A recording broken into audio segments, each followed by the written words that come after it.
ایسی 6 باتیں جن سے پتہ چلتا ہے اللہ تعالیٰ نے آپ کو ہدایت دے دی ہے، آپ اللہ کے پسندیدہ لوگوں میں سے ہو۔ نمبر 1، اللہ تعالیٰ سے آپ دعا کرتے ہو، یا اللہ مجھے ہدایت دے، نیکی کے کام کرنے کی توفیق دے۔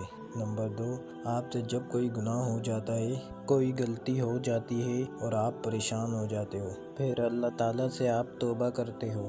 نمبر 3، آپ کا اچھائی کے کاموں میں دل زیادہ لگتا ہے اور برائی کے کاموں سے آپ دور رہتے ہو۔ نمبر 4، جب بھی آپ کو کوئی نیکی کرنے کا موقع ملتا ہے، آپ اس کام کو کر کے سکون محسوس کرتے ہو۔ نمبر 5، آپ اللہ کے خاطر وہ سارے برے کام چھوڑ دیتے ہو جو آپ پہلے کرتے تھے اور آپ غلط جگہ بے سکونی محسوس کرتے ہو۔ نمبر 6، آپ اپنی غلطیوں کو دیکھنے لگ جاتے ہو اور انہیں صحیح کرنے میں لگ جاتے ہو۔ اگر آپ کے اندر یہ سب اچھی عادتیں ہیں تو آپ بہت خوش قسمت ہو۔ آپ یہ ویڈیو لوگوں کو شیئر کریں، کیا پتہ کسی کو یہ باتیں سننے سے کتنا اثر ہو جائے، وہ ان سب باتوں پر عمل کرنے لگ جائے اور اس کی زندگی میں دین آ جائے۔